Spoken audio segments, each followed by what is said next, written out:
give me 1 second.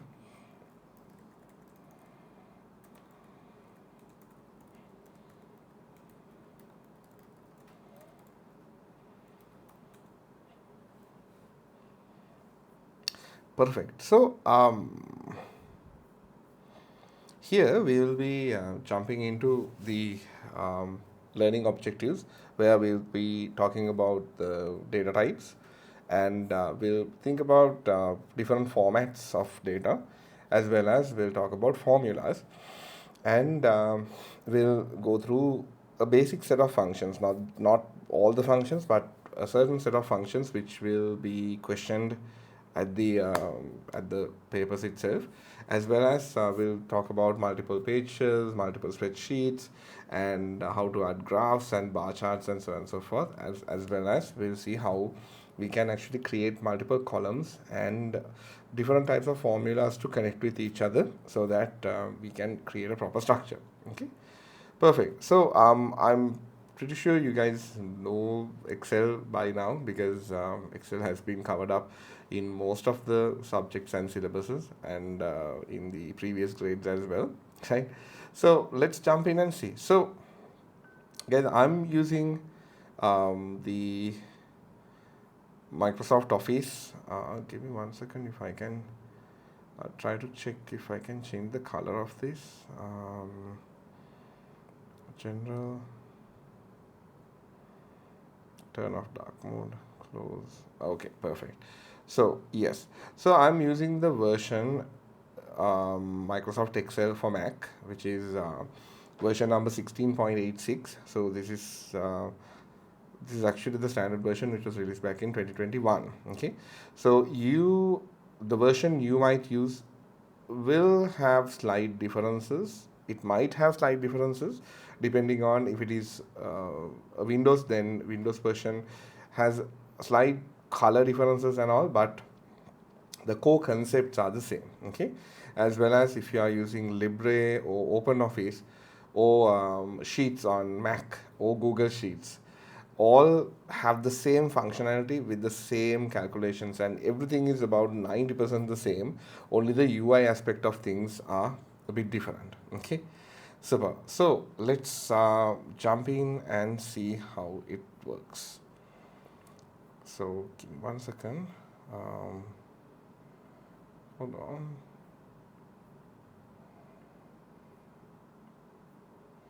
What happened?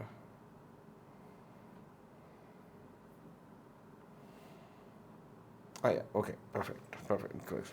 Okay, super. So I'll increase the size a little bit so that it's clearer, as well as okay. So basic points you guys need to know about the Excel, where we basically have the rows, columns, and cells, right? So a row is the lines we have, the horizontal lines we have. So these are all taken as rows, as well as the system can actually can go for unlimited rows as much as possible. So if you keep on scrolling down, it will automatically generate as much as rows you want, and it will give you an unlimited view. As well as same thing goes for the columns. So as much as you go into the right side, it will generate multiple columns, and each column you will see that it starts from always based on a capital letter. So it starts from A to Z, and then it will again go according to the alphabet. It will be double A and AB, AC likewise. So if you try to go with multiple columns, you can see it goes until I, J, K, L, M, and then let's go until the end. L, O, P, Q, R, S, T, U, W. Oh yeah. So see, now once we reach the Z, Z, Z, Z, then we go into AAA. So likewise, it can go into an unlimited number of columns as well. Okay, super. So I'll go back.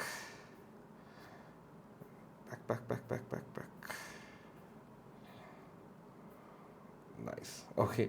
Super. So, and then we do have the data points, which will be the cells. Okay, so here we do have the option of adding the cells, and then in these cells contains multiple data points. Okay, so we basically put data inside the cells so that we can manipulate the or work on the spreadsheet. So this data can be cut and pasted in different locations, as well as this works as a single data entity. So that's why we have the cells. So each cell can contain multiple data types as well. Okay, keep that in mind. So you can either add numbers, you can add text, and you can add characters, and likewise. Okay, so the type of the data of the column is actually based on the type you select. So let's jump into it and we'll see how it works.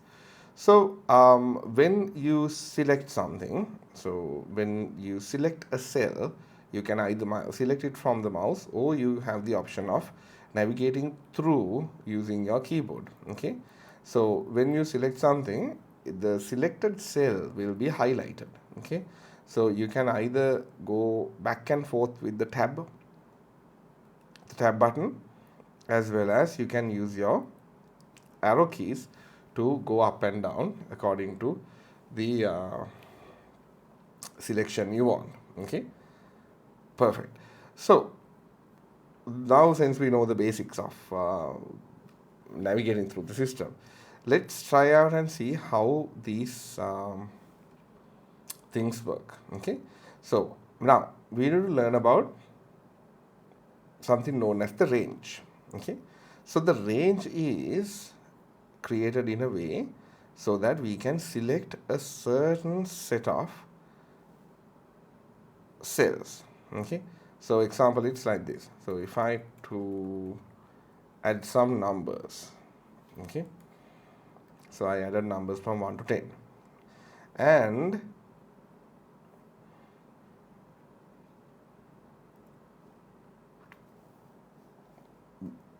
give me 1 second. Okay, so I copied and pasted it into 4 columns. Okay, now a cell range is something which is created with a certain set of selected cells. Okay, so see on this top corner, on the left hand side corner, you can see if I select a cell, this every cell has a particular key to it. Okay, so B, this particular cell is actually, the column is B and the cell ID is 2. And if I click on this, the column is C and the cell ID is 3. If I click on this, the column is D and the cell ID is 4, right? Now, if I want to select a certain set of cells or a certain range, then what we do is we use the colon sign to wrap that particular area out.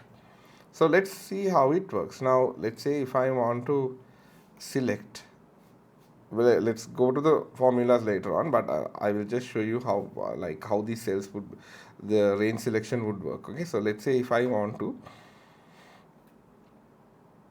get the total of this particular column, then I can do something like this. I can click here, okay, and then I can drag this down. Okay, so when I drag this down, you can see that the second index automatically gets changed. See, so what it says is, starting from B2, take B3, B4 likewise. It says starting from B2, take until B11. Okay, now if I close this function and if I press enter, I'm going to get the answer as 55. Okay, so that is because on the top you can see the selection. See, if you look at here, you can see the selection, the range as B2, B11. Okay, so let's change this a little bit and see how it works. Now that was actually getting the range from a single column, no, but at the same time we do have an option of taking the range from based on multiple columns as well. So I can actually take this and I can draw something similar to this.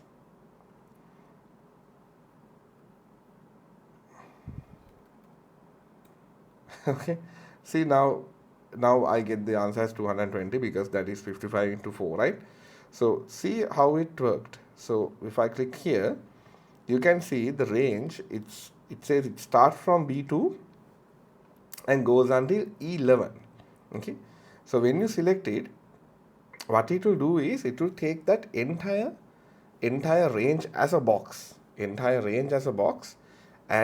it will give you the ability to query it. Okay, so this is almost similar to a database, but this has some much more power compared to a database because this gives you multiple options to select data ranges. So a range works like this. So I hope you got the point clear. So either you can go down a column, or you can go sideways on a row, or you can select a starting point of a column and the ending point of a column, and you can select that entire, let's say, the entire box itself. Okay, so that's how the selection works, the range works. Okay, then so apart from the range, now we need to talk about the data types. So there are certain data types when it comes to data, right? When it comes to usage of data in applications or in programming or in computing as a whole, there are multiple different types of data. So let's see what are the types of data we have. Okay, so ideally all you need to do is you can actually click on, so I'll show you few few shortcuts as well as the initial way of doing this. Okay, now here let me clear this out and let's add some information. So let's say I'll just create a quick let's create a quick column. Let me, okay, hold on, I'll open up another Excel sheet I have.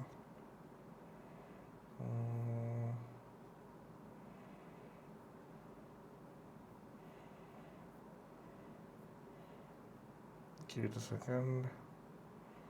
No, not this one.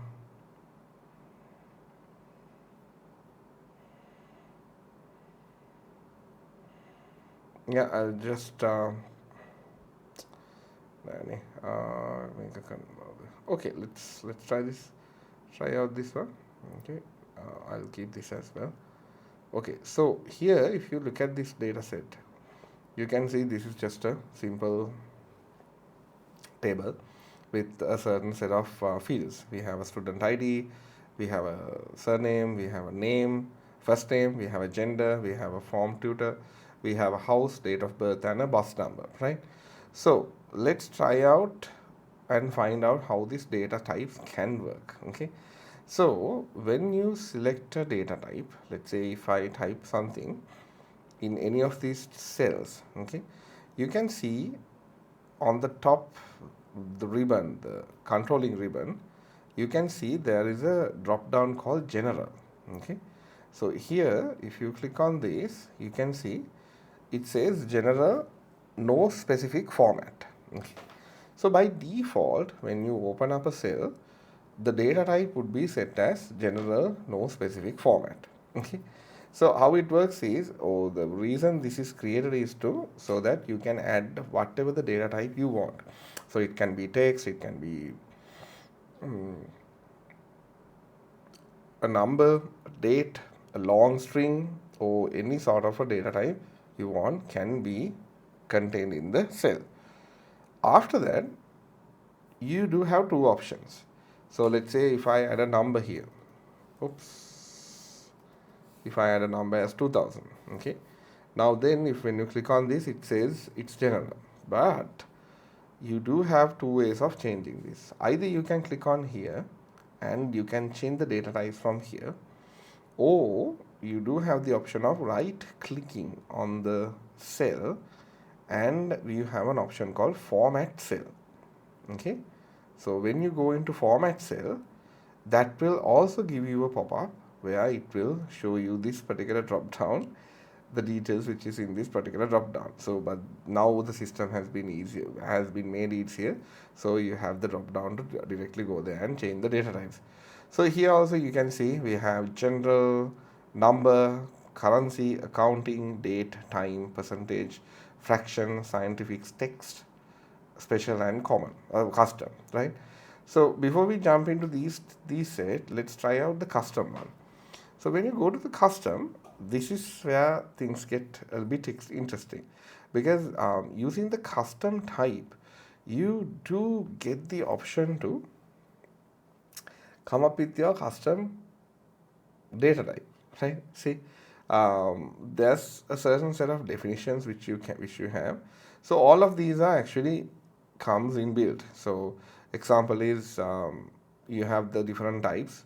See, so these are general, numerical, and you do have different types for long text, short text, long numbers, currencies, see, right, percentages, and dates, time, date time with AM, PM, and so on and so forth. So you do get a lot of custom options, right?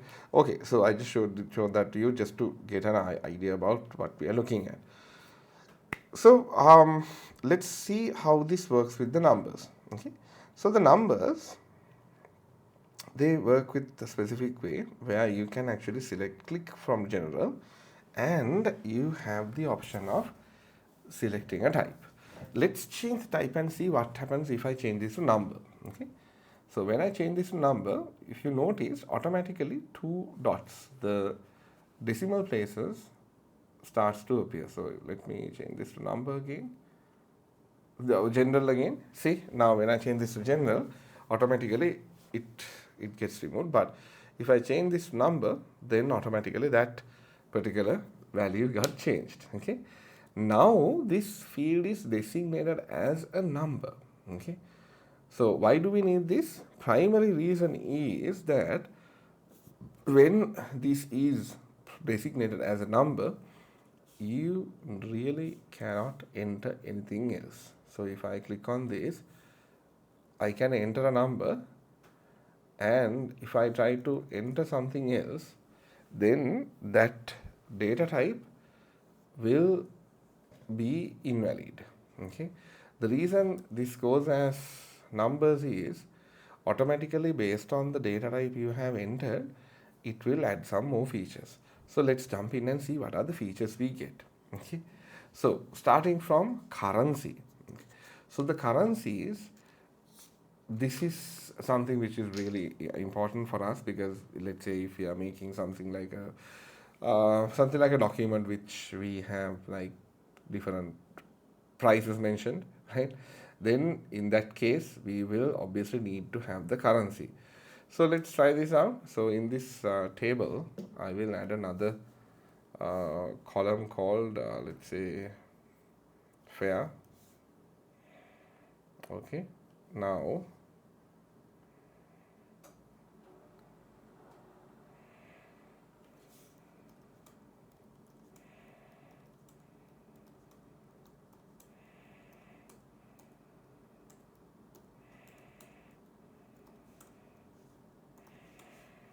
so if we add a column like this, and let me change this to number, and let's jump into currency.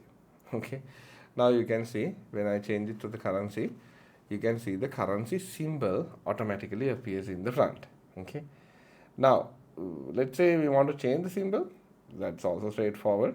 You do get a certain set of symbols out of the box, like English, Euro, these United States, Europe, pound, and Euro and Chinese, as well as you can actually go into accounting formats, and you do have all the currency symbols in the world. So guys, give me 1 second. Give me 1 second. Hello. Ah, hari. Open ma. Open ma na. Right na.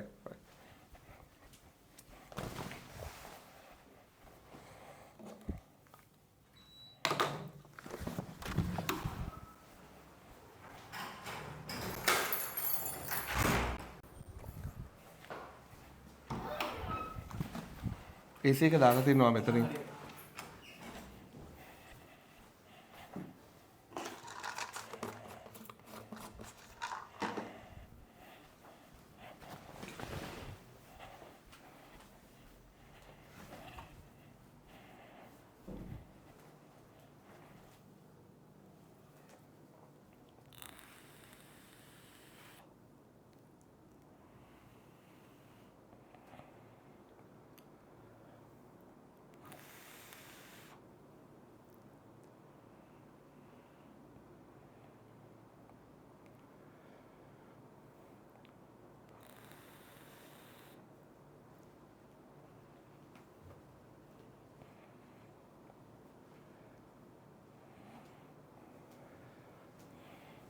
Okay.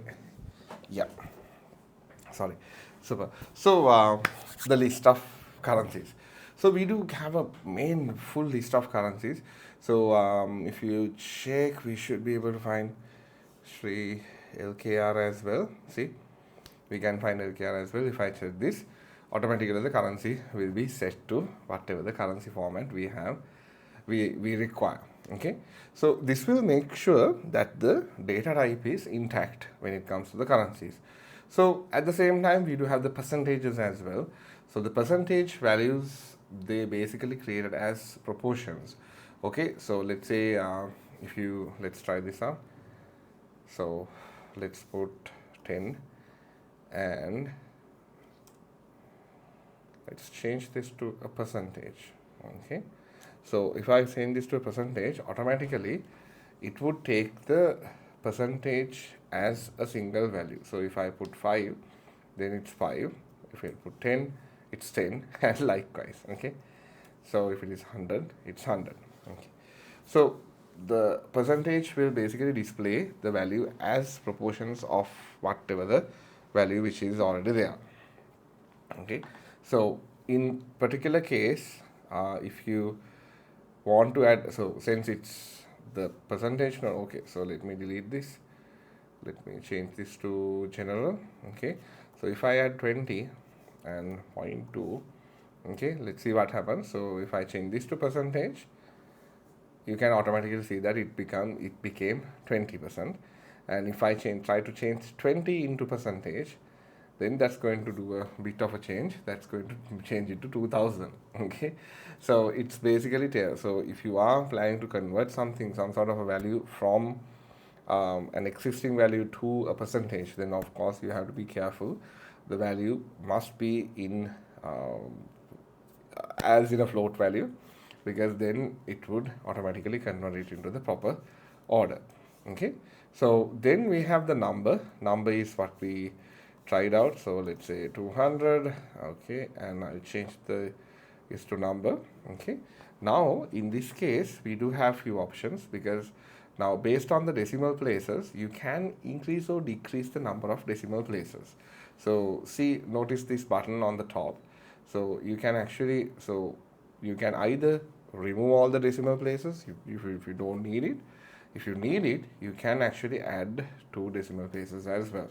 So if I put 2.5, it will be noted at 2.50. So let's say if you want to remove the last one, you can actually remove it. And at the same time, if you keep only one decimal character, then see what happens. So 2.5 will automatically round up to 3.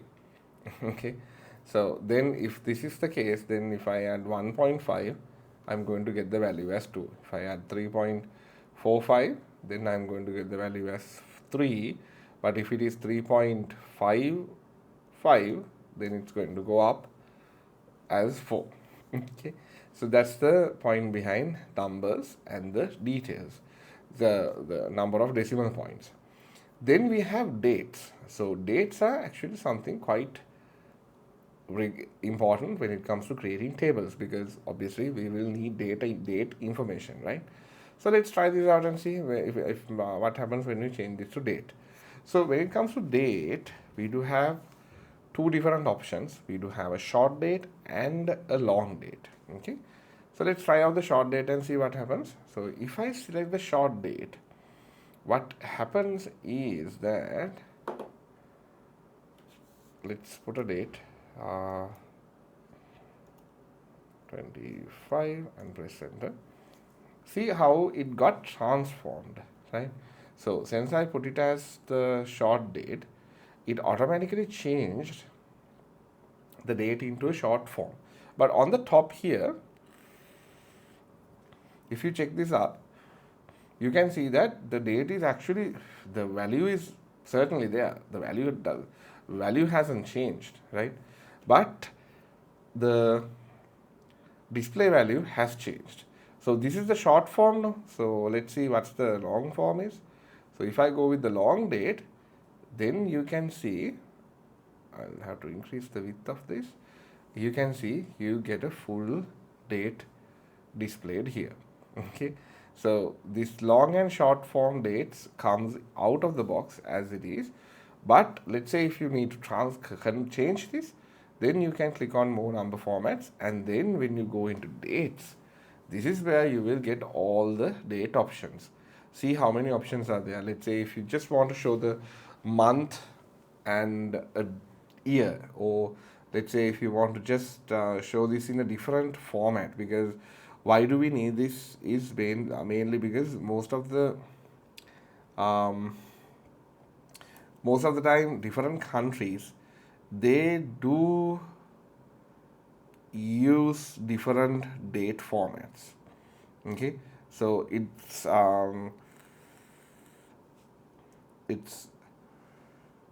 how it works is like Europeans, they do use the date format in a different way, and we Asians, we do use it in a different way, and American format is another format. So likewise, we do have different date formats. So if I change this to this one, you can see that, click OK, the structure gets changed. Okay, likewise, you do have a massive list of different formats according to your requirement. So if I go with this part, then you can see that you get the the time as well. Okay. Now the fun thing is that if this is set as a date, you do, let me change this again. If I set this as a short date, if you click on this and if you double click on it, you can see the date automatically gets activated, and it will allow you to edit the content. Okay. And where is the calendar?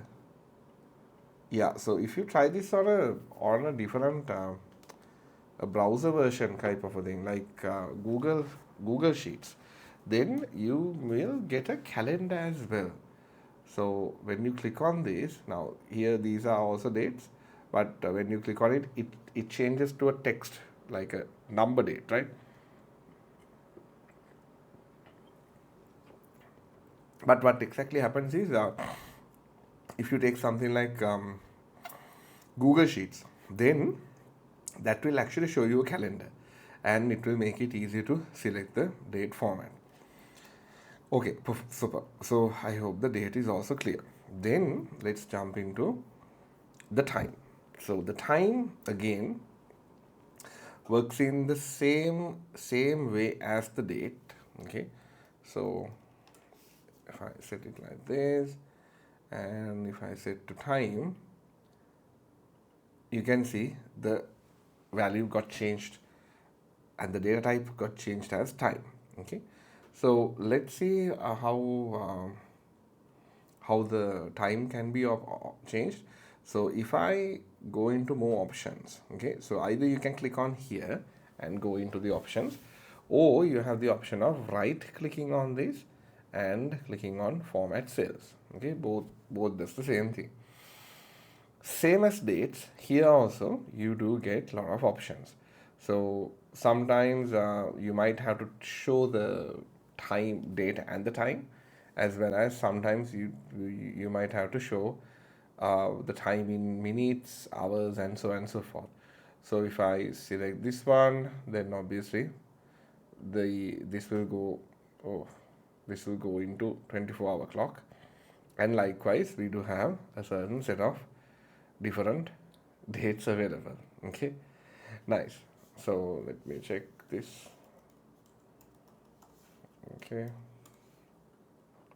so this is set as 16. Now if I change this to, let's say, the 12-hour clock, it's, see, I hope you saw how it changed. So let me change it back to the 24-hour clock, and it goes back to 1400 hours. Otherwise it's, sorry, 1600 hours. Otherwise it's basically 4 o'clock, right?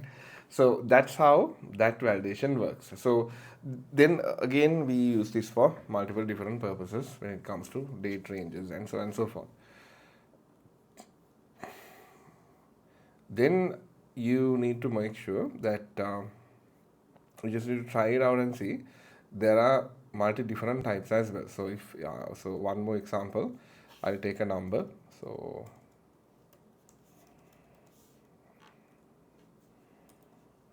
okay, if you take this number, you have to change this to number, sorry.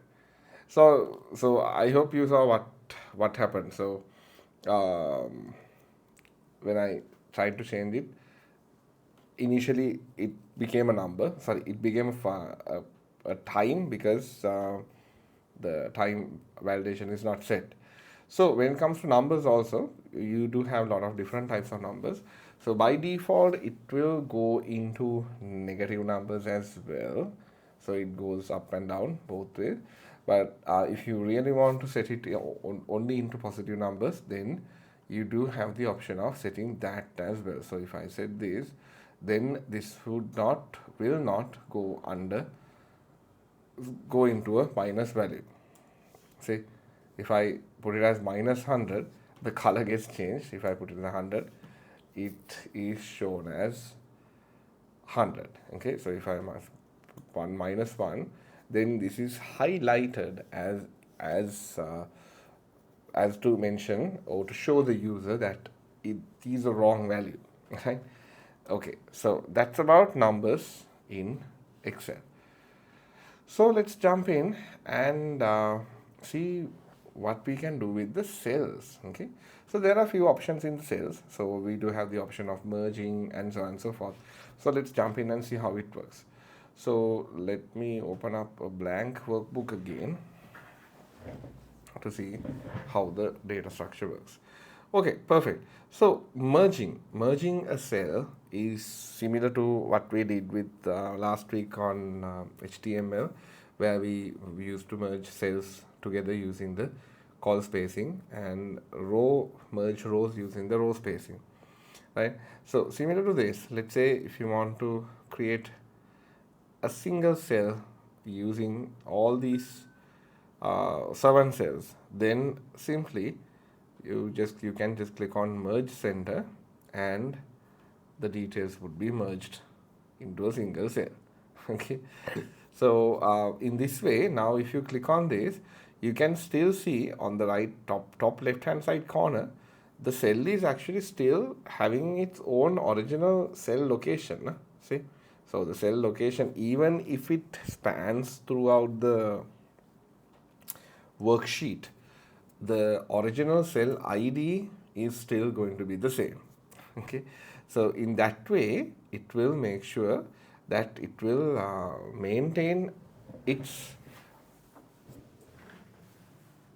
ID, and it will make sure that it will not change the structure. Okay.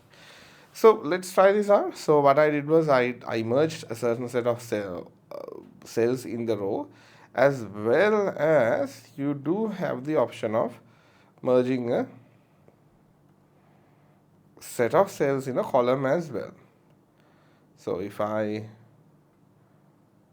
click merge here again, you can see you can merge a certain set of data in a row also. So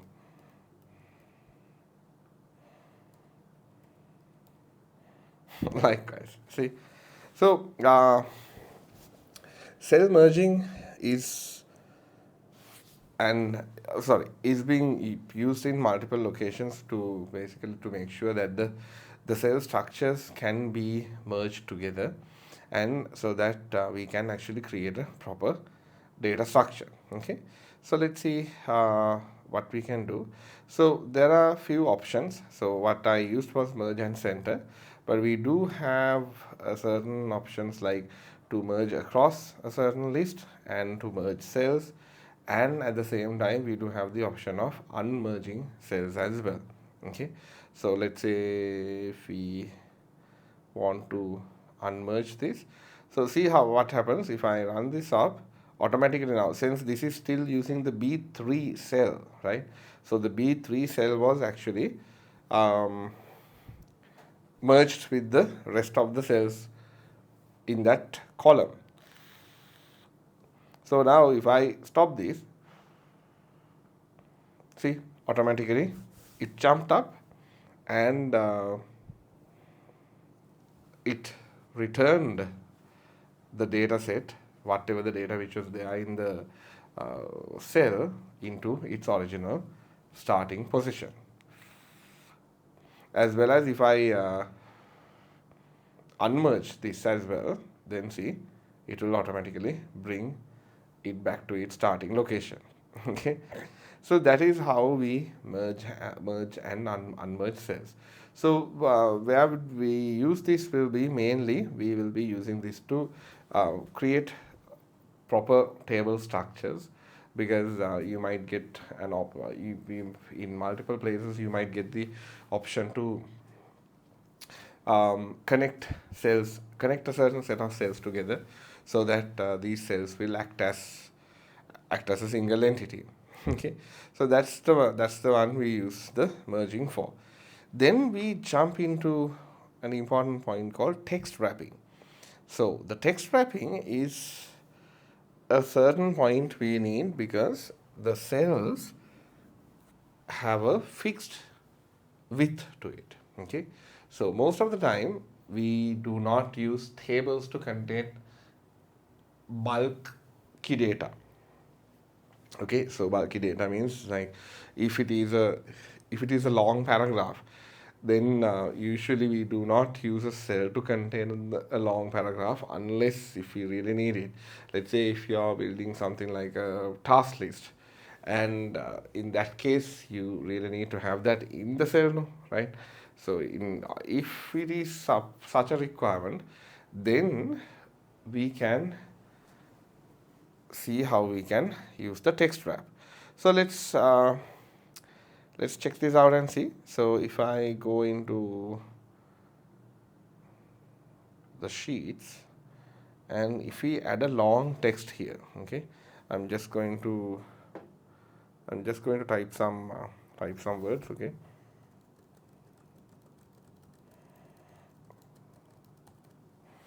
And when I select the outer cell, see the text has been sent or overlapped through the next set of cells. So just imagine if we have the same content in the other cell as well, and in the other cell, and in the other cell. Okay, now technically it's not even readable, right? See, it's all merged together, and you have no clue of understanding how the data is structured. So to prevent this, what you can do is we can go forward with the option called the text wrap. Okay, so when you click on the text wrap, what will happen is it will automatically wrap the text into the cell itself, which will then automatically expand the cell inside that row. So here you can see that since this cell has a long text in it, it automatically expands the height of the row to accommodate that particular space. So if I put wrap text on all of these items, wrap text and wrap text and wrap text, now you can see the cell is properly aligned. Okay, so you have two options. You can either go and use the entire width, But the problem is, since these cells does not work like a Word document or a text pad, it always tries to maintain and keep the inner text fixed in its position, right? So if that happens, then the issue is that your Excel sheet might be much longer, and it will take a lot of space to basically show something very simple, right? Okay, now when we do this, now we get into another problem, right? So this problem is that when the text is displayed, okay, now we have another problem. See, now since now these rows have been expanded in the size, right? Then the issue is the rest of the text, right? So the rest of the text is pushed down, right? So now how to fix this? So since this text is pushed down, now again, sometimes you might need this, sometimes you might not. And so if you need it like this, then it's perfectly normal. Okay, you can leave it as it is. Otherwise, we can use this particular option, which you can see here. So these three options will work on the text alignment inside the cell. Okay, so if I click on top align, the text or the content will be pushed to the top. If I click on center align, it would be centered, and if I click on bottom align, it would take the content to the bottom. So by default, you can see the bottom align is selected as the default feature. So in this case, let's say if I want this all to be center middle aligned, then I can click on this, and just like that, it is aligned in a proper way. Okay, so that makes it clearly structured, right? Okay, so that's about the word wrap or the wrap text and the cell alignments. So as you guys already saw when we went through the word, when we went through the word example, we do have the option of text alignment as well. Now this is the cell alignment, no? This is the text alignment. So you can either align it left or keep it center or align it to the right, right? So in this case, I'll just keep it, align it to the left, just as it is, so that the content will display in a proper way, right? Okay, so that's about the text. Now since we saw how this row height was increased, you know that so the system gives you the option to align or change the height and the width of a column as well. So let's see how it works. So it's quite simple. All you need to do is, you can see the small connectors in between, all within all the cells and the columns, and all you need to do is you just need to click on it and you can increase the width. So let's say if I need to increase the width of this, I can easily increase the width like that. As well as, same as increasing it, we do have, increasing the columns or adjusting the columns, we do have the option of adjusting the height or the width of a row as well. Now here we have a certain problem, because now when I try to make this smaller, see what happens. So the text got compressed and a certain portion of the text is hidden, right? So you do have the option of compacting a column as well, but always keep in mind, when you do this, it will hide whatever the content which is inside that cell, right? Okay, now we got into a problem. Now the cell details are not visible now. So in order to make sure that is visible, all you need to do is you just need to double click and double click on those on one of these tabs, and it will automatically expand the cell height according to the according to the content which is inside the cell.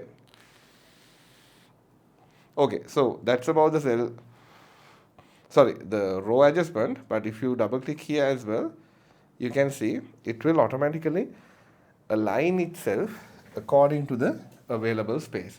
Now here this is a little bit more, a bit much more space. No, so if I double click on this, or if I make it smaller, you can see it automatically aligns to the particular width.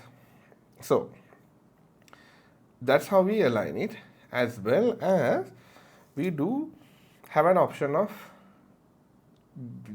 updating this on manual basis as well. Now this is what we saw here was how to update it on like individual basis, no, without updating it as an individual cell or a individual column or a row. You do have the option of clicking here, this particular dog here, which will select all the cells in the workbook. And now you can actually select wherever you want and you can adjust. Okay, when you adjust it, see, only the selected column is getting increased, but when I let go of my mouse, it will automatically adjust the rest of the columns together. So let's say if I want to really make this smaller, we can do that as well.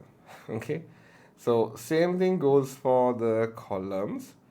So if I change the height of the columns, see, automatically all the columns will get updated.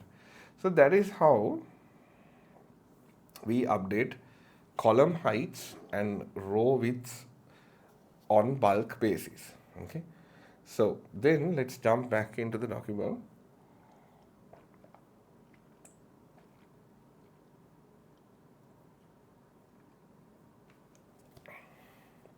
Yeah, so here we talk about one more factor about highlighting the cell borders and shadings. So let's see how it works. Now, borders and shadings will obviously make a data sheet looks good and understandable, because the thing is, otherwise it will be a bit hard to read and understand the data set, right? So let's see how it works. Now here,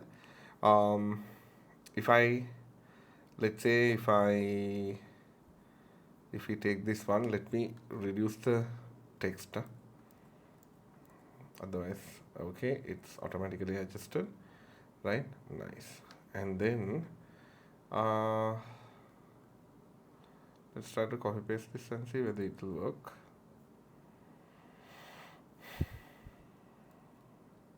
Nope, it did not.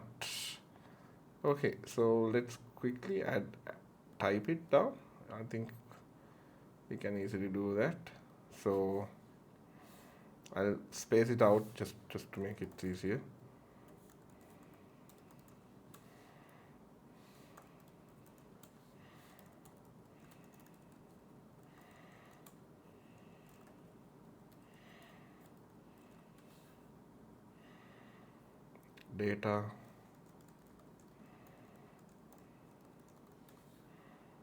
Data per MB, and I'll add a column, I add a row, I'll add one more row because I need some space here. So talk to you, X mobile set for calls. Okay, now let's just add the price. It's $2.99, 0.10, 0.5, 0.99, and this is $3.99, 0.1, 0.3, 0.8, then 349, 0.1, 0.01, and 1. Nice. Okay. So we got the basic up and running. Okay. Oops, sorry. I don't want to save this. Nice. So let's try to achieve the same design. Okay. So first of all, let's merge these cells together just to make it merge and center. I think I'll merge this as well. So I'll move this to here and I'll merge everything together so that it's centered. Okay, so these three I'll highlight it. And now, guys, we do have few options of highlighting a table. Okay, so either we can select this entire table and we can go to format as table and we can select a format.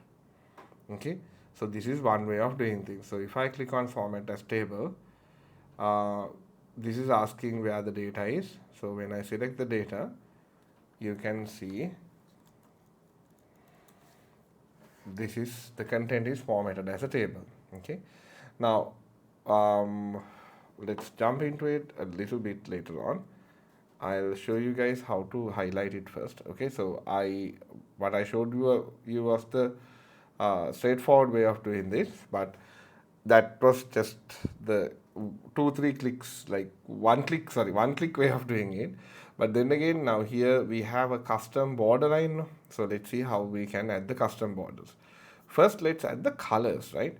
So we need the colors now. So how to add the colors? Quite straightforward. You select whatever the cells you need, and then you have the small bucket icon here. So this was there as it is in Microsoft Word as well, but in this in Excel, if you click on this, you can see it will automatically add the yellow color by default into your blocks. So let's change the color. Let's change it to a gray, and then let's see the design. So we have a dark gray for the headers, and the lines are separated as in light grayish lines, right? So let's select this. I think this is a little bit of a darker gray now. So increase. Oops, that's too much. Let's have something like this, and then let's add the light gray lines. Can add it like this. Oops. Nice. Okay. So one thing is missing, which is the data type. So I'll select this all, and let's go into currency, and we automatically got this converted. So since this is using pounds, let's go into currency and let's change the symbol to pounds.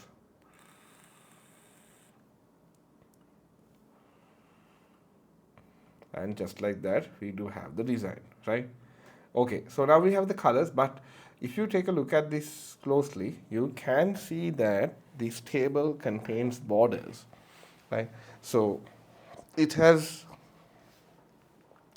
prominent borders defined so that the columns are properly visible. So let's see how we can sort that out. So you go into the Excel file, and we use this particular module or this option, which is known as borders, to add the borders. So let's start by adding a border. So if you look at this one, you can see that this has a prominent border around the table and a little bit prominent borders inside the table, right? Okay, so I'll show you a quick and easy way of doing this. So since we need to add borders inside the entire table, we can first select the entire block or the entire set of cells which we need the borders to be added. And then we can click on this small down arrow over here. And when you click on it,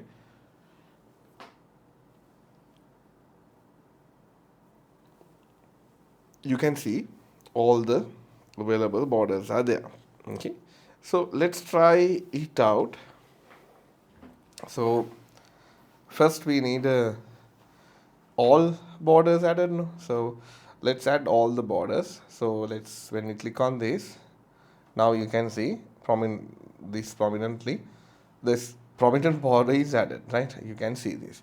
So let's add all borders to this as well, and now you can see the borders are visible, right?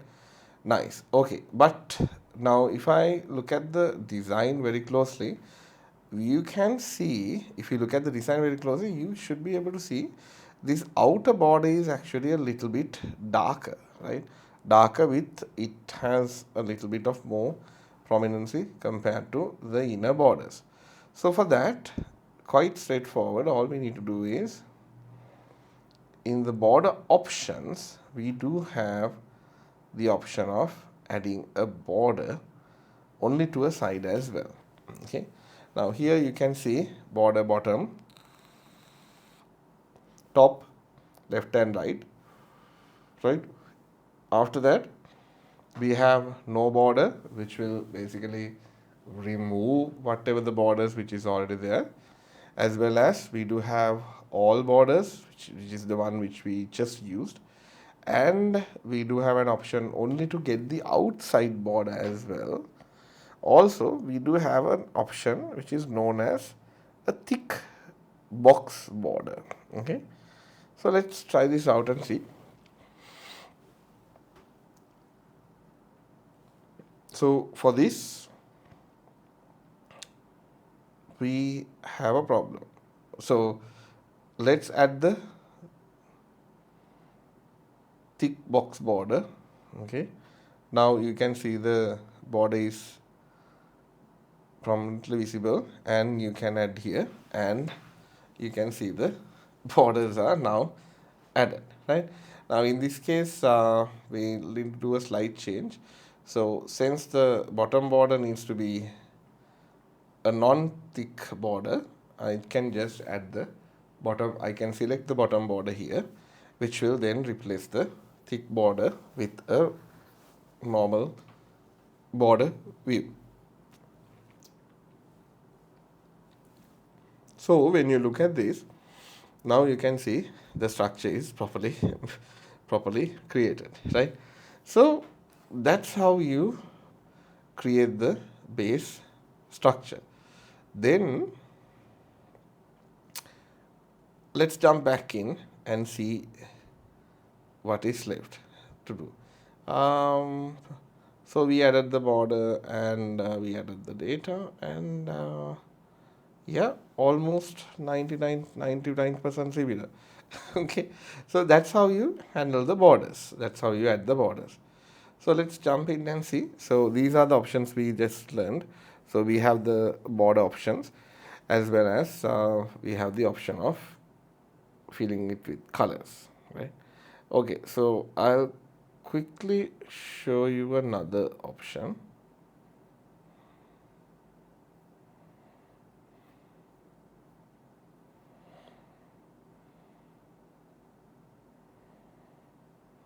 Hold on. Yeah, okay. So yeah, we are not actually, yeah, here we don't go very in depth of this, so I will show, anyway I'll show that option as well. Just it's just better to know that such an option exists. So if you click a cell here, you do have the option of adding custom borders. Okay, so you can either erase a border. So let's add a all border to this. Okay, now you can let's add it to both. Okay, now let's say you get into a point where you need to delete this middle border. So how to do this? The easiest straightforward method is, you can actually use the erase border option. So here you can click on this one, and then when you move your mouse over, you can see it's you can see that you should be able to delete it. So let's click here. Yeah, so when you click on the border, it will automatically disappear. See, and one more.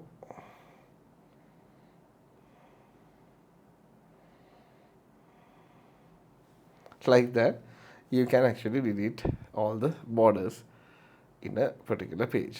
Okay, so let's add the borders again. So I'm just going to stop the the eraser tool, and let's add the borders. Okay, then let's try this out. One more option, which is the line color, and sorry, two more options, which are the line colors and the draw mode. So let's get into the draw browse, the draw mode, the draw border mode, and see. So when you add this, you automatically get a pencil, and you do have the option of drawing the borders like this.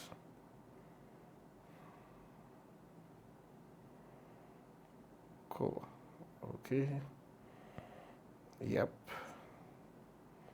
See, now if I need a custom design, I can actually erase this.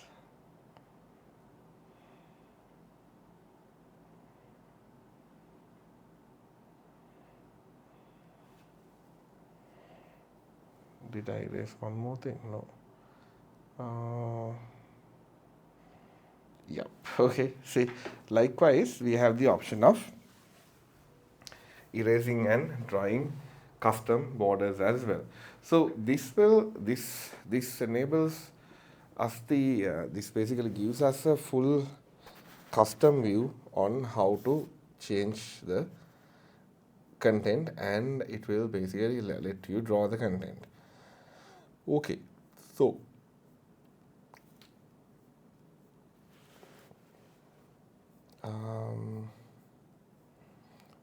hold on a second.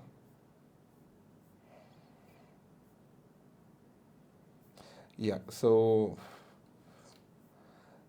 this is one way, and the other way is give me 1 second.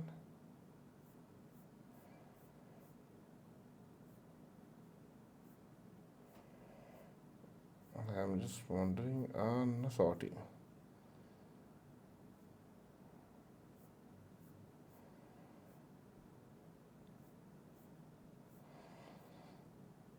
Okay, this is the one, filtering. Okay, so we'll jump to it later on then, since we already have the filtering one down. We'll go through it one by one as it is. Nice. Okay, so then we jump into formulas. Okay, so formulas are something which is designed to give the power of making calculations inside a spreadsheet. So why do we need calculations? We need calculations to we basically put data in order to make the calculations, right? So what we do is we first focus on adding the data. So data can be anything. It can be dates, it can be numbers, it can be prices, it can be quantities. If it is an invoice, it can be the number of items in that invoice, and so on and so forth. So obviously you are going to get into a point where these numbers must be calculated, right? So for that we use formulas to perform different types of calculations. So let's try this out and see what type of calculations which we can perform with this. So first of all, the very basic calculation which we can get is we do have the option of calculating numbers. Okay, so technically it's like adding all the arithmetic operations which we can perform on a certain set of numbers. So let's try this out, and let's try to, let's say, copy this same set of values into our system. Okay, so let's copy this. So typical monthly usage. Okay, so let me take this down, And okay, so I'm just going to remove the tables, sorry, the columns which we drew.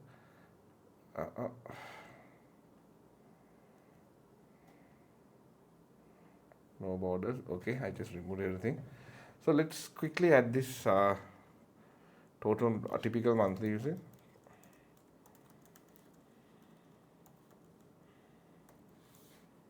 Okay, and that also I'll let me merge two cells together so that I can center the content. Okay, calls.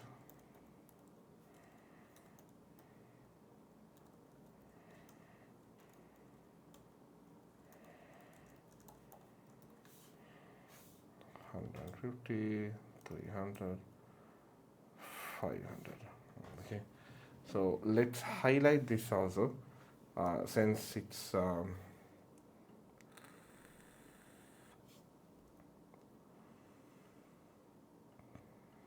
okay, perfect. Since it has a this thing, let's highlight this. Nice. Okay, what is the next one? Okay, now here we calculate the costs. Okay, so let me merge again these cells and let's type in typical monthly costs. Okay, so calls,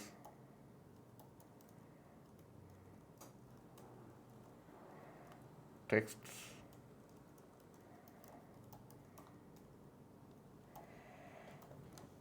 okay, that is added.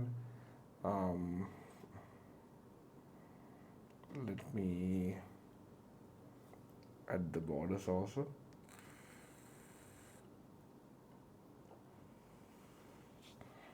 Nice. Okay, perfect. So we have the items created. Okay, let me zoom it out a little bit. I hope it's clear. Nice. Okay, so now we have the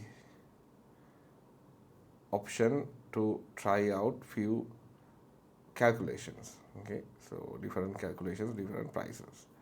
So let's see how it works. Now here we do have the option of calculating the total for these three types of businesses, right? So we will take the same row as it is, right? Then let's spice it up a little bit. Hold on. No border, and let's select all four, and let's add the borders as well as monthly cost. I'm just going to merge this whole thing together and let's center it.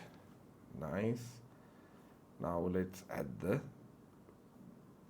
thick border, the thick box, just to make it look complete. Nice. Okay, now we have a nice view of the carrier plus the set of features we need plus the price, right? Okay, so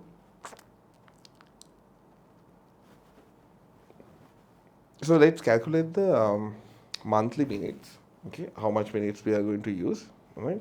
So in order for us to do that, so then we need to come up with a formula where we have to multiply the number of minutes we need based on our monthly usage multiplied by the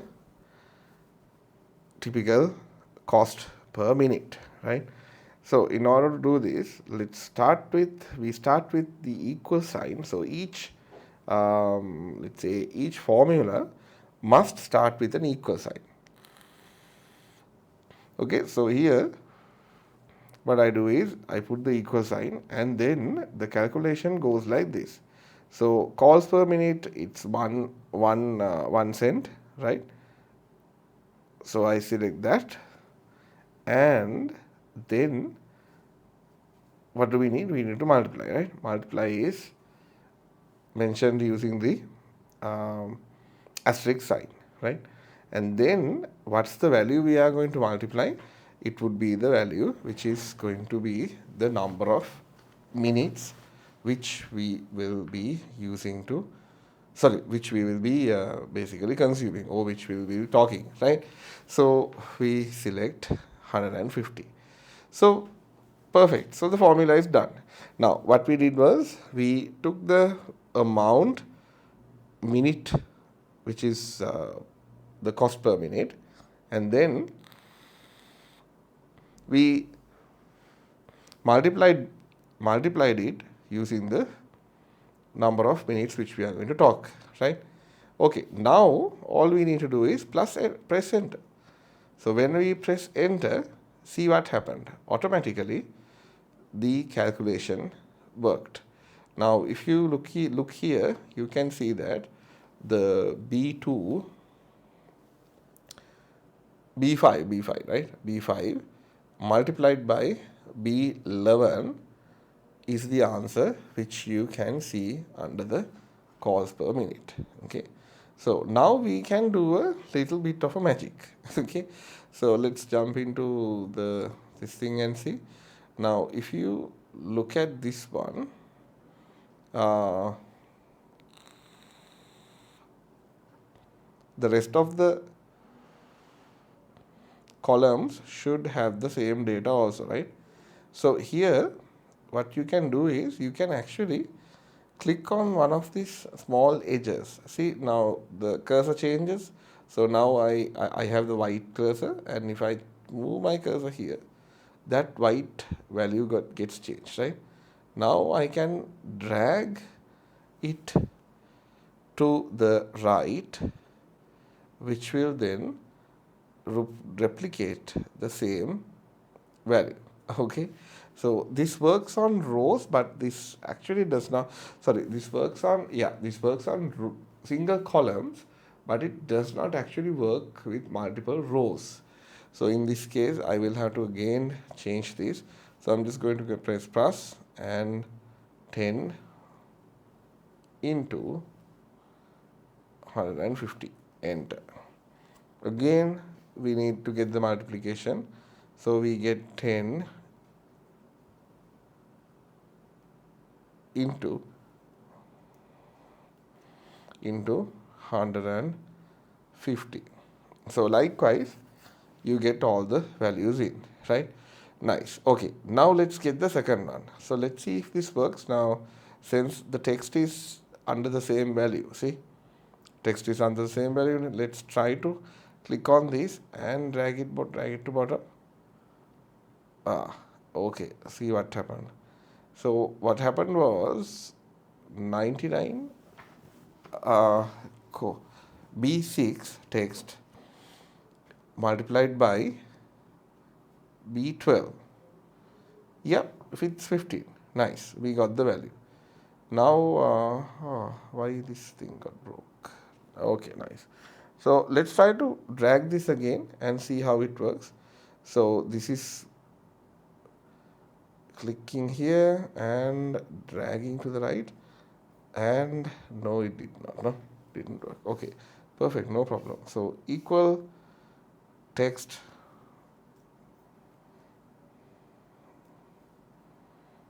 PC6 multiplied by text equals this multiplied by text. Okay, nice, perfect. So we got 15, 9 and 3, which is also the same thing. Here this should be 90, no? Okay.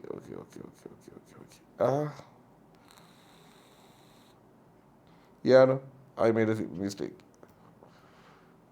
It should be 30 cents, not 0.03 cents. Nice. Okay, so now we have the 15, 15, 15, 15, 19, 3, and then the number of data. So that is where the tricky things happens. So not that tricky, because The same thing is in Sri Lanka as well. Like I'm not sure who is going to pay uh, this. Sorry, somebody is going to pay per megabyte this much, but then again, that's the sample. Okay, so let's add the value equal text into 3. I'll quickly do this. Text into text. Nice. Okay. Now we need to all border. Okay. Now I'll add the total.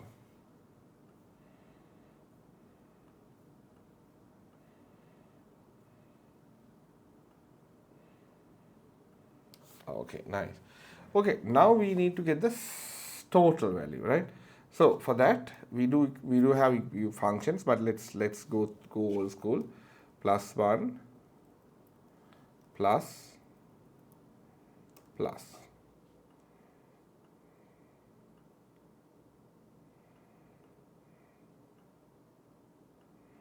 Nice. So according to this calculation, is it correct?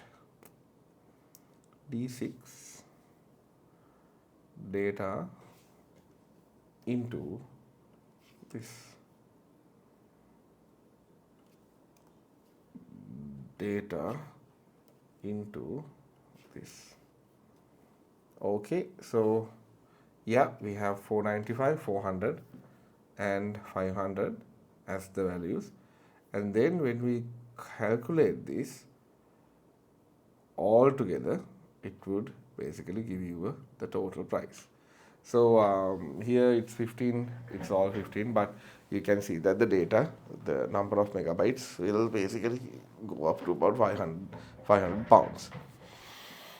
Perfect. So now we have the base details done. So let's see. So that is how we basically do the calculations. Okay.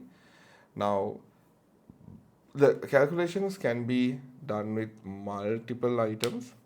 Plus, when we create a table, that is also can create references. So I'll show you guys one. I'll show you guys a sample of this one. So let's say we have them. So let's say calculation table. Okay, I'll take 3 values out, right? Okay, so I hope this part is clear. So I'll show you how to make the reference. So let's say 1 and oops, sorry. Now in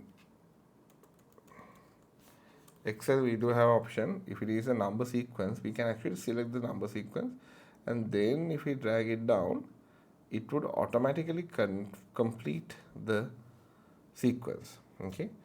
Now let's say okay.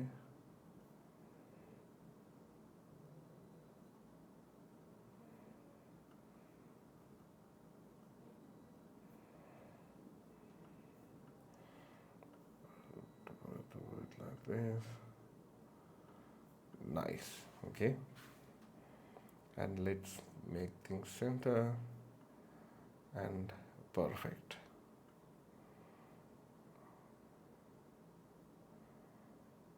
Okay, perfect. Okay, then I'll show you something interesting known as references. So let's try this out. Now let's say let's try to replicate the same thing. So we have the plus now. So we can increase this. Okay,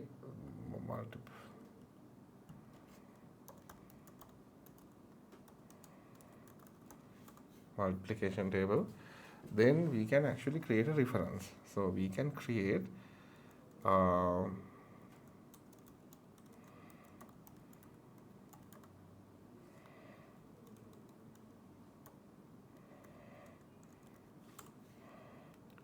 value called multiply by, and I'll add a value there. Okay, so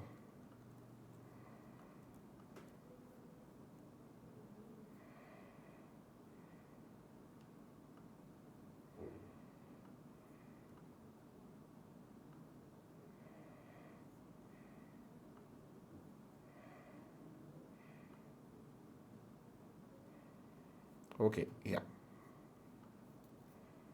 Give me 1 second.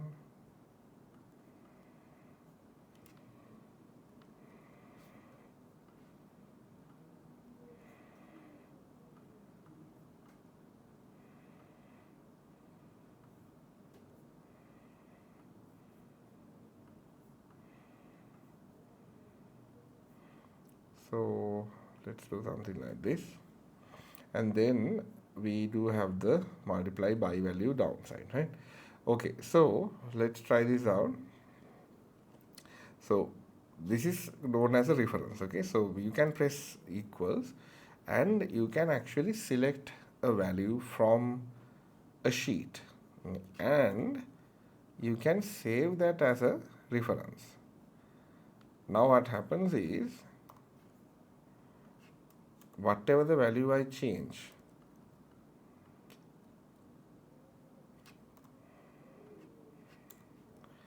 so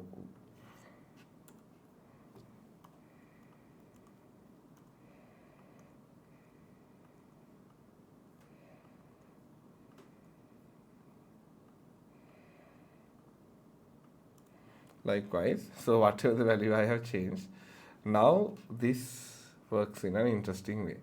Now if I change this, so now since the value is 10, now I can actually create a multiplication table similar to this way. Okay. Now the fun part is, since I have this as a table and a reference point, I might say, let's call it value.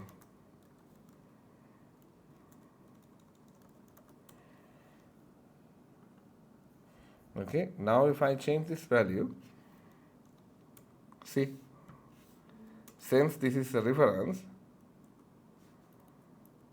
if I change the value, automatically this gets updated. Okay, so that is one point about having a reference value.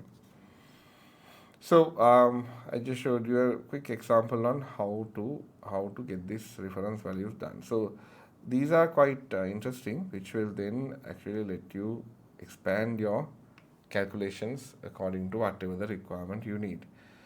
Okay, so let's quickly jump back in.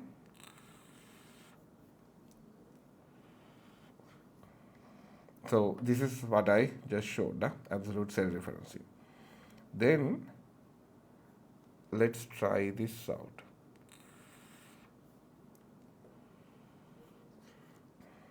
Let's try out the functions. Okay, so the functions, they do have a certain set of functions which we can use within the system. So we do have mathematical functions, statistical functions, financial functions, logical functions, text manipulation, and of course date and time functions as well. Okay, so why do we need this is mainly because now example is like if we have a large data set which we need to calculate and get the total sum value, right? So if you have if you get a data set like that, it's going to be a massive cumbersome task to add it one by one, right? So let's say if you have 100 rows, then we literally need to go through the all 100 rows one by one, right? Which is again going to be a massive task because we won't be able to add all into a single list, right? So for that, we do have the mathematical options such as sum, product, or average, minimum, maximum, and count, and we do have a count A, and of course we have a statistical way of count if. Okay, so let's try a few options out and see how we can list it. Okay, so the example which I wanted to show you was this. So let's say if we had a long list of numbers. Let's say you want to calculate all these numbers together.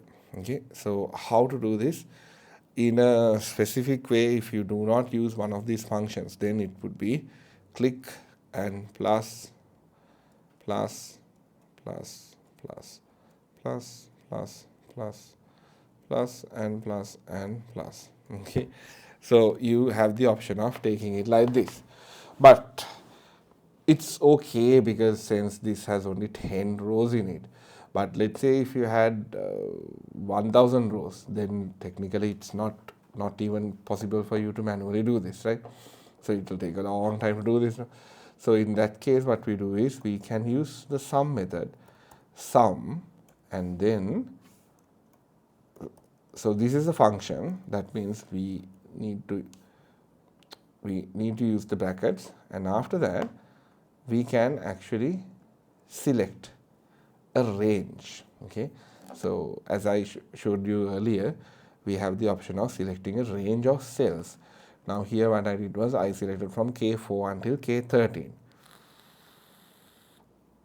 and when I press enter, now this is entirely taking the values of all the values of this particular row, right? So both are the same, but the difference is that this is much more robust and easy, and this is basically a complete manual task. Okay, so that is why we use these functions. So sum and product, average also gives you the means, and we do have a okay. So let's try this out. So let's try, and I'll remove this one. So value, let's call total. Okay, so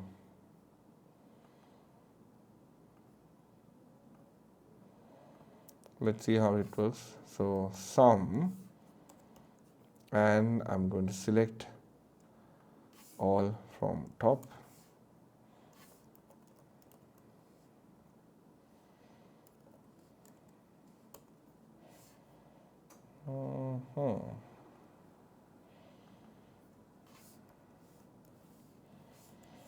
Average.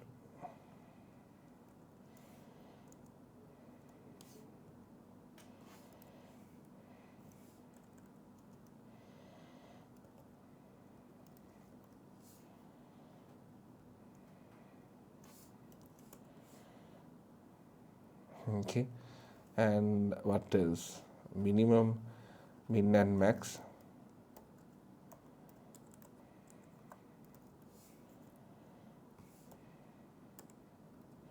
So it's basically minimum, min and max. Okay, so we take the mean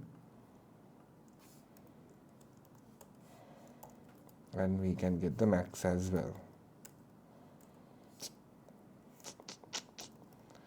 Max, and we can select the values like that. Okay, so now since everything was linked together, now if I change one of the values, see how it changes. See, so everything acts on whatever the value I provide. So this is the fun part with Excel, because you just need to write the formulas once, and then you don't need to practically do anything. You can just make sure that whatever the data structure is intact and it works, right? So let's try a few more things out. So we tried out the max as well as now count. Count and count A, count if is actually something different, where they are being used to actually check. So these are analytical types which will basically give you the number of cells which has data. So count is being used to count the number of cells. So counts how many cells contains numbers.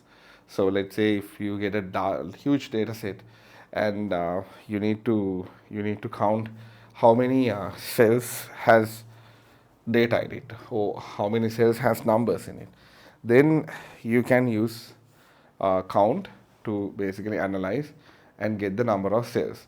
So count A is again, it's the other way around, which will basically used to get the number of empty cells. Okay, so basically, sorry, yeah, so it will basically show you how many cells are not empty, right? So that would be the same way but other way around, because that is going the count is using for numbers and count is for counting the cells with not empty values, in the sense it can contain a string or something like that. And COUNTIF is actually to check if, or to get the number of cells, but with using a certain validation. Okay, so based on a certain validation, it calculates the number of cells and it will give you a full count. Okay, so that is how the system works. So and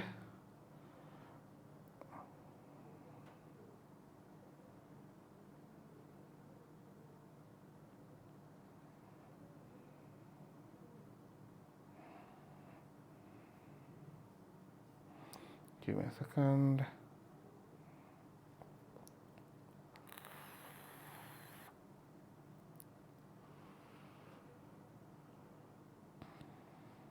Yeah, okay. Yeah, and then I'll quickly go through the list of the functions. So we do have two lookup functions as well. So lookup and VLOOKUP functions. So these are also being used to find data inside a column or list as an array. Okay, so it's like this. So lookup function, it will basically find some sort of a value which you defined in a row or in a column, which we can pass as a range. Okay, and then what happens is it will move to another row or to a column to return an associated value. So how it works is we call the lookup function, and then we need to show the value in the cells. Okay, so this will check if a certain value in a cell is connected or similar to the value in another cell, right? And then if it is true, then it returns the actual value. So this is actually being done in a way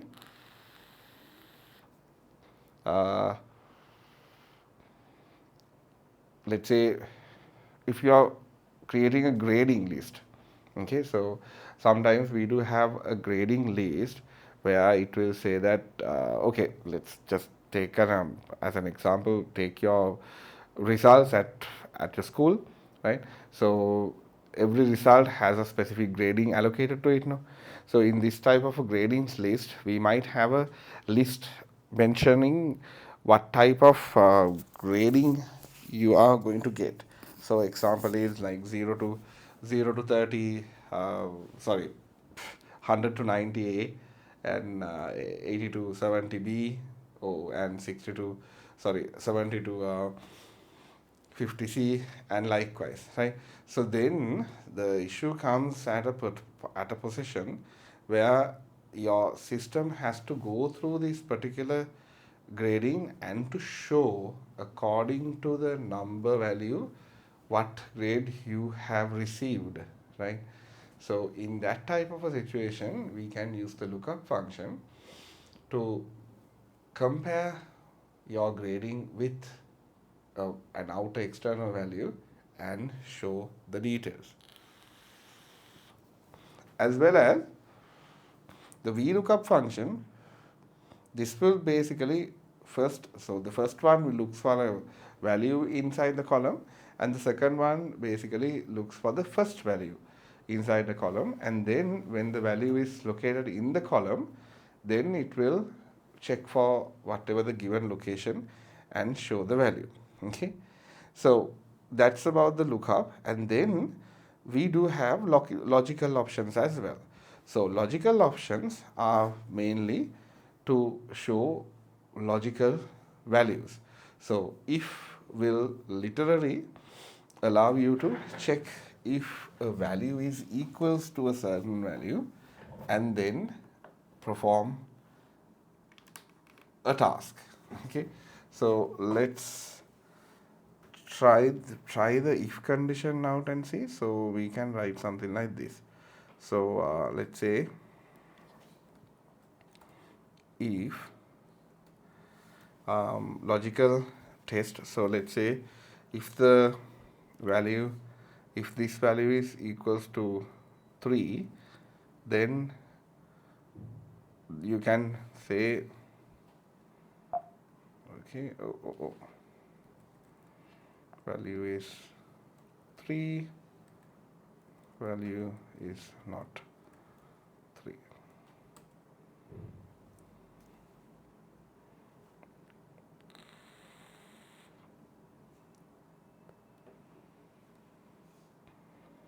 Give me 1 second. It says,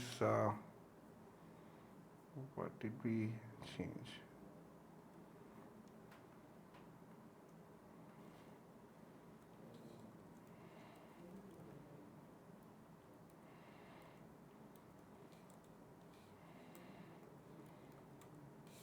Okay, so yeah, we just need to use double quotations. So if I change the value to 3, then you can see the lookup exactly worked, and sorry, the condition exactly worked, and the condition is shown as the value is 3. So we use this type of logical expressions to show different data in a screen. Example is if a value is more than a certain amount. Let's say if you do something like this. So is it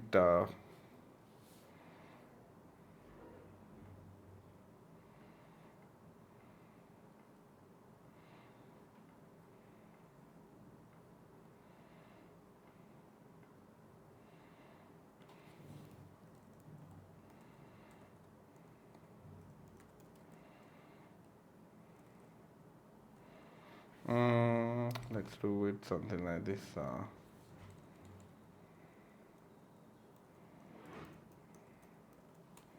Okay, so for something like this,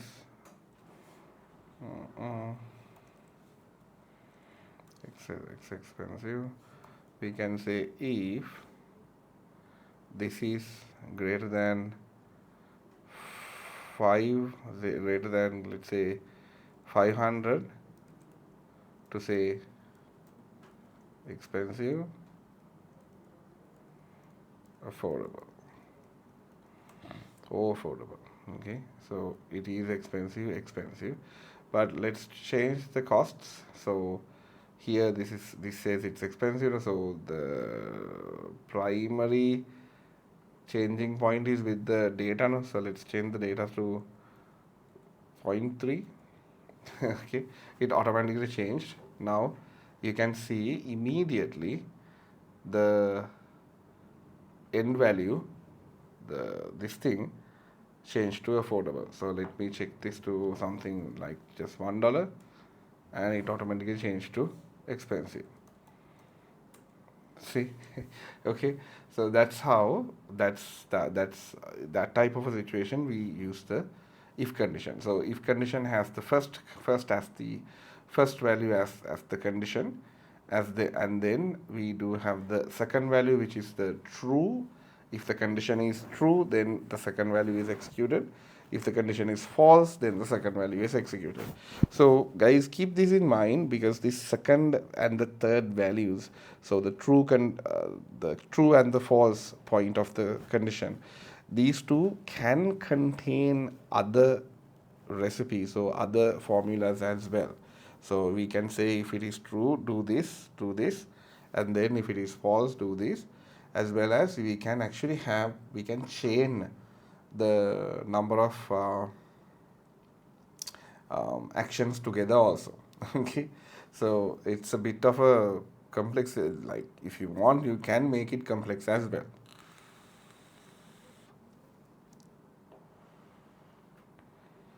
So then, yeah, and then you can see these are the options you get out of the entire list of Boolean operators. So almost all the Boolean operators are available here. So you can check if it is equals to, if it is more than, if it is less than, or more than no equals to, as well as less than no equals to, and likewise. So depending on the condition, you have the option of defining it. Okay, so it will basically make sure that the details are properly listed. Okay, and then at the same time, sometimes in Office we do have the function arguments as well, where you can actually try out few options and see how it works. So you can actually load this up and you can try this out how on a specific UI type of way. But what I suggest is highly try to stick with uh, the the functional I mean the text version, so that you can make sure that you know how to write the formulas exactly, right? Okay, so let's quickly go through the rest. So we do have the text functions. So text functions is almost similar. So here we can use the length function. So the length function counts the number of characters in a text, okay, any sort of a text. So which will basically make sure that it will give the length out. So example is, now as we just learned the if condition. So based on the if condition, you can actually uh, write some custom conditions. Okay, so I will show you something. Let's say you are you are you are creating a list of items to add some sort of a, let's say, a description. Okay, hello, this is a simple description. Okay, so if we have something like this, then we can write if length, if the, hold on, okay, one second, if the length is specifically into that set. Okay, so let me type.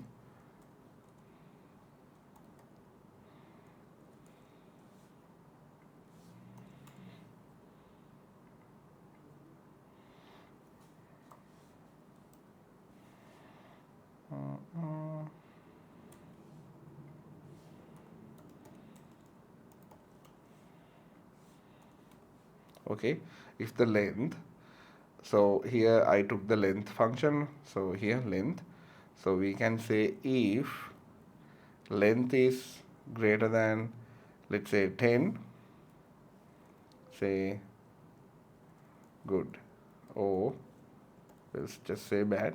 Okay, now this is good, no, but since the length is there, so if I remove this, you can see it's bad. So depending on the number of characters I add, hello world,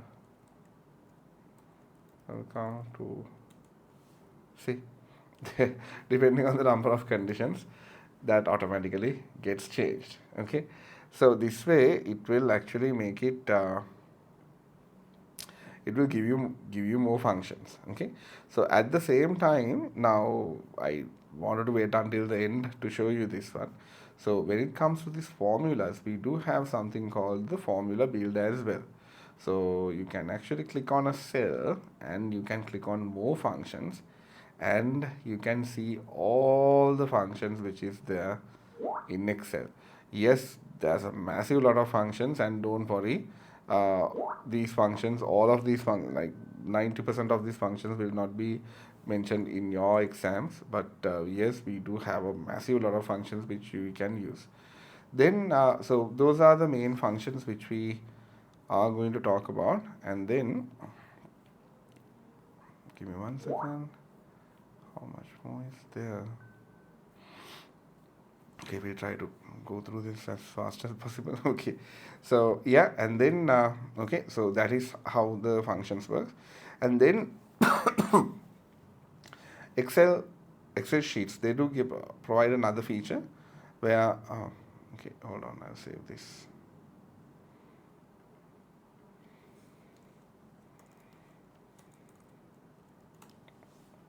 So Excel also provides another feature where you can actually have multiple sheets. So on the bottom, you can see that it gives the option to add a new sheet. So when you click on here, sorry, that will create a new blank sheet. So that means we can create multiple sheets in and out the system, which then can be used to hold the data, right?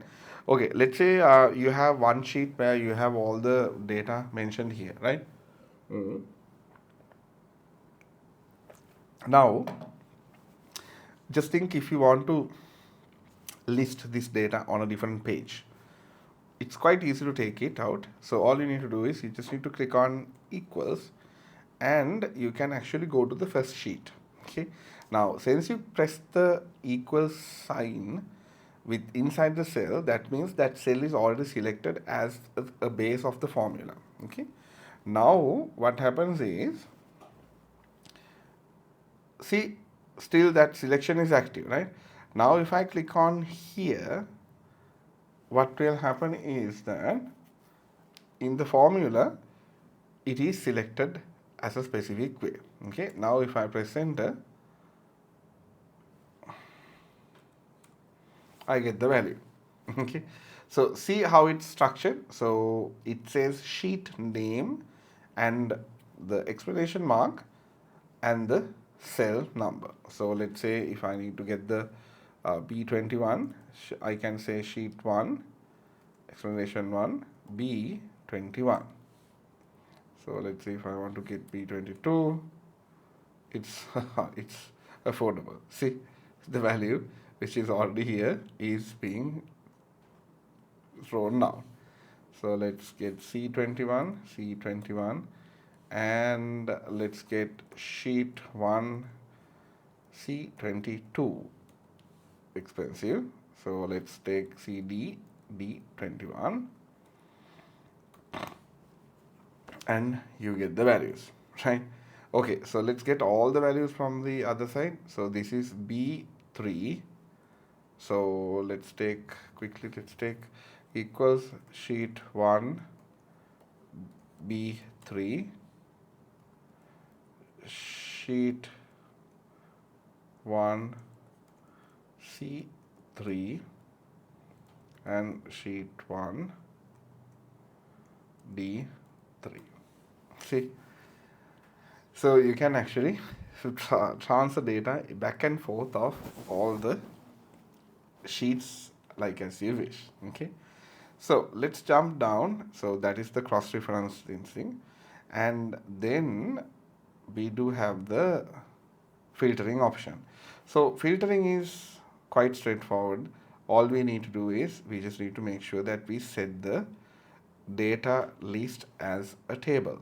Okay, so the easiest way of doing this is we can go into Excel, and in this case we can actually select the data set, this particular data set, and we can go into the formatting and we can select a format. So whenever we select this will ask you for the table headers, and when you select OK, oops, sorry, let's select the entire list, format table, table headers, OK, and done. Okay, now this table has been converted into a filterable table. Okay, see, now you can see that there's a small drop down on all the column headers, right?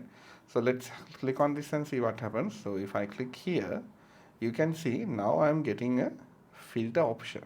Okay, so by default sort is just set as it is, but let's say if I want to sort according to filter according to a specific sorting, let's say if I want to sort according to the ascending order, I can change this. See, when I change it, automatically the entire table gets changed. See, entire get table changed, the table is changed, plus at the same time you can actually filter it. So let's say if you need only the smallest values, right? So let's say you don't need anything greater than 299, you can actually remove it. Likewise, you do have the option of filtering this table. Okay, so you can filter by color, you can actually filter like with conditions. So let's say you can say something like this. So you can say uh, value is equals to this amount, show, or value is let's say greater than this amount, show the value. Okay, so likewise there are multiple options of filtering. So let's see how it works. So filtering, we do get the option to select, as well as we get the option to sort according to the order, as well as we do have the option of adding it into different conditions, different boolean conditions like greater than, less than, equals to, which will then automatically filter the data. Okay, now so that's about the filtration. Then we do have a certain set of options when it comes to graphs. Okay, so graphs and charts. So graphs and charts, we actually need a big data set to try this out. Okay, either you will have to actually come up with a like download a data set, or you can come up with a particular point for this. Let's see, let's just try this out. So how it works is, inside the spreadsheets we do have the option of creating multiple charts using the chart um, option. So let's go into charts and see where this is.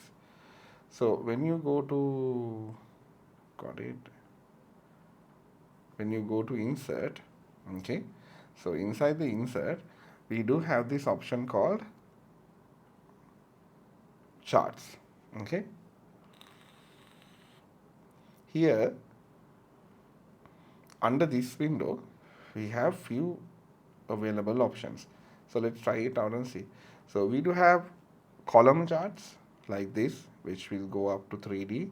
So let's say if I click on this one,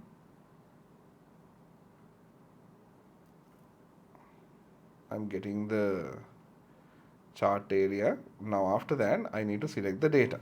Okay, so when I'm selecting the data, I can actually select the data from a certain set of data ranges. So let's say if I click on this, and if I select this data set, and if I click on OK, see, that would automatically generate a particular task. Sorry, it will automatically create a particular task list. So I'll just undo this a little bit, because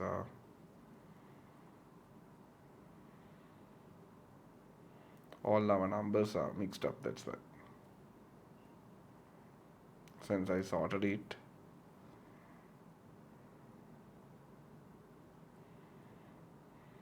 nice. Okay, it works. Yep, so let's go here. So that's about the columns, and we have the let's go with something like this. Okay, so when you insert it, it would automatically insert an empty chart, right?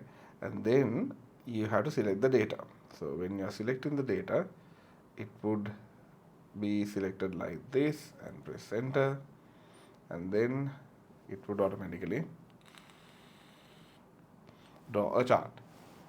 So when the chart is drawn, then you do have the options of selecting multiple different types of themes for that. Okay, so in order for you to actually see a very clear view of this, you actually need a big data set for it, because if you have some sort of a data set like this, then you can actually generate quite nice charts based on different data points. So example is like this. Now here, if you take this example, we have the rank, we have the country, we have the continent, and we have gold, silver, bronze, and total, right?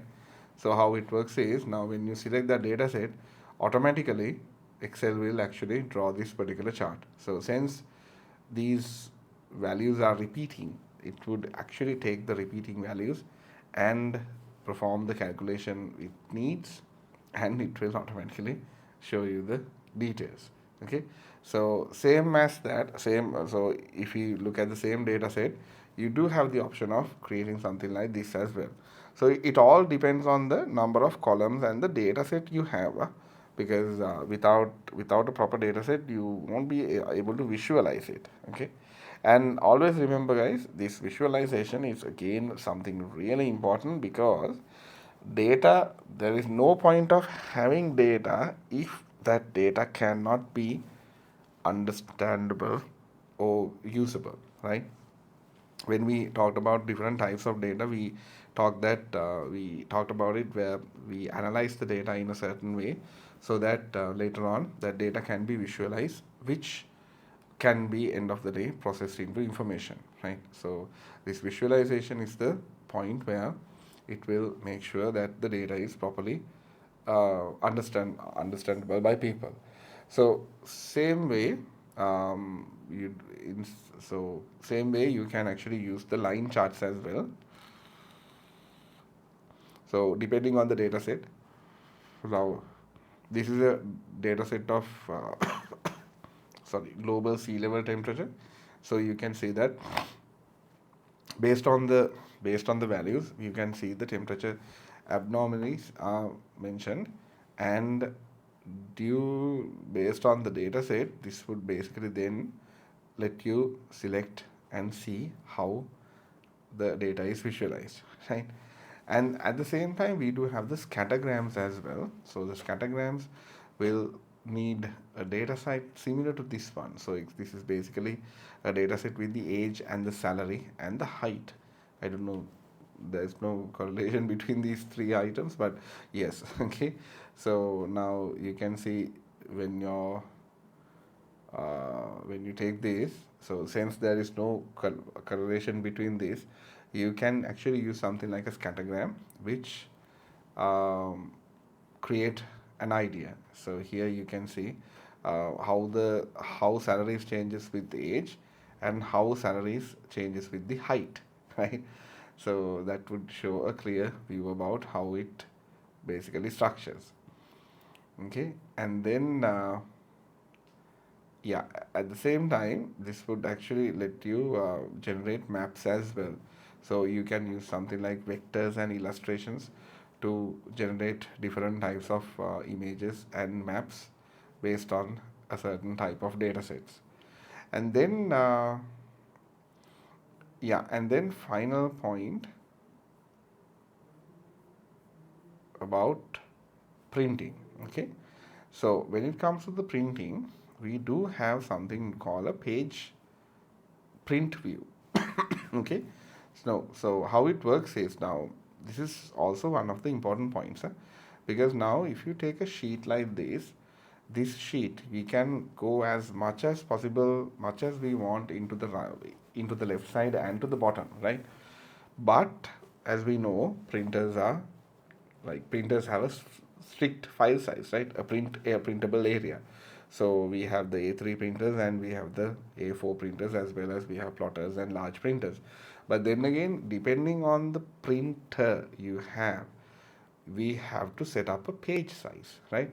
So that is where we get into a problem, because we need to specifically see what is getting printed, right?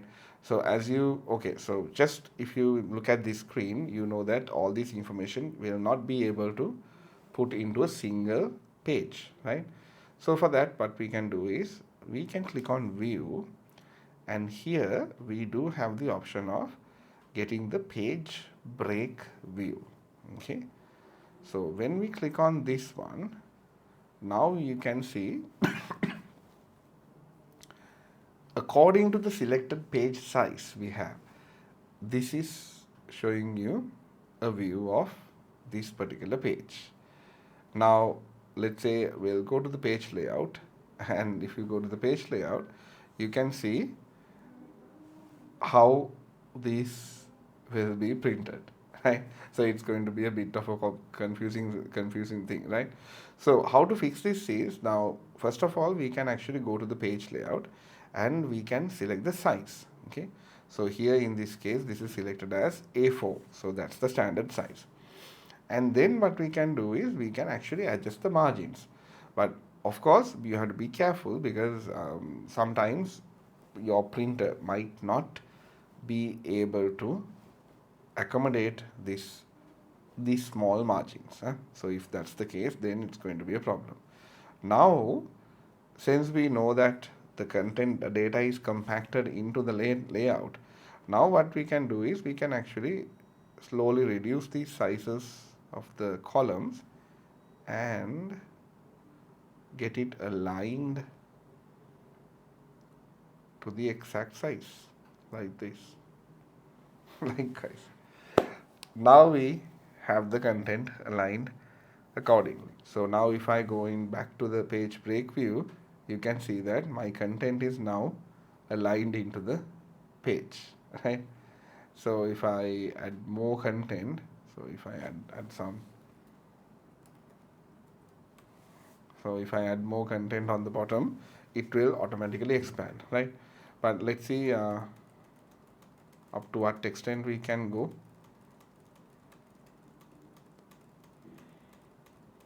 And so we jump into the second page.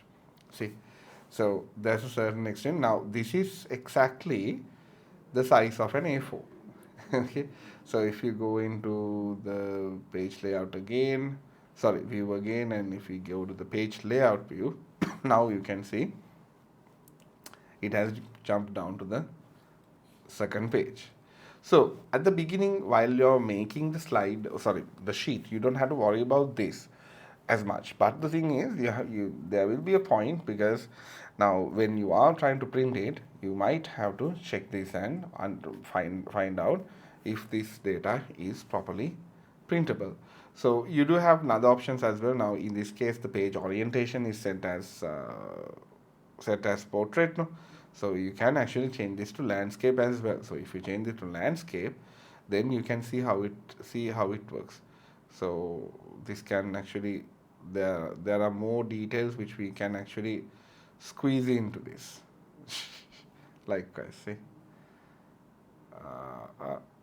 I can try to, should be able to make it a little bit more smaller. And likewise, we have the option of getting more data in. Okay, so that's about the printing as well, and that actually concludes the part about sorry, sheets. So please do go through this set of questions which we have here, where it will talk about ranges and few questions about conditions. Okay, so then you will be able to fine tune and understand how it works. And the during the next class we'll jump into databases. So let's just, before we wrap this up, just quickly go through this and see. We do have the databases.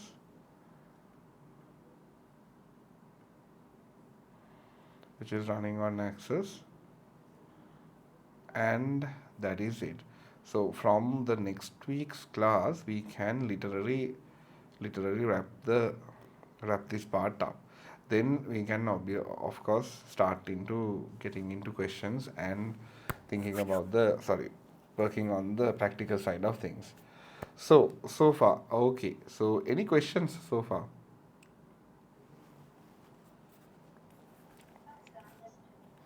Okay, super. Sydney, I'll let you know about the revision classes. So I started doing some recordings. So I need to just fix them up and do upload it. But after next week, we'll be jumping full on into revision based on this class as well. So then we can sort that out. Okay. Perfect. Okay. So hope everything is good. Just always feel free to give me a call or send me a message on WhatsApp, no? If you have any questions, or if you need to talk with me about some sort of a question which you need to rectify, just feel free to send me a message. I might not immediately answer, but yes, I will reply at some point. Okay. So super. Okay then. Catch you later then. See you. See you. See you. Bye.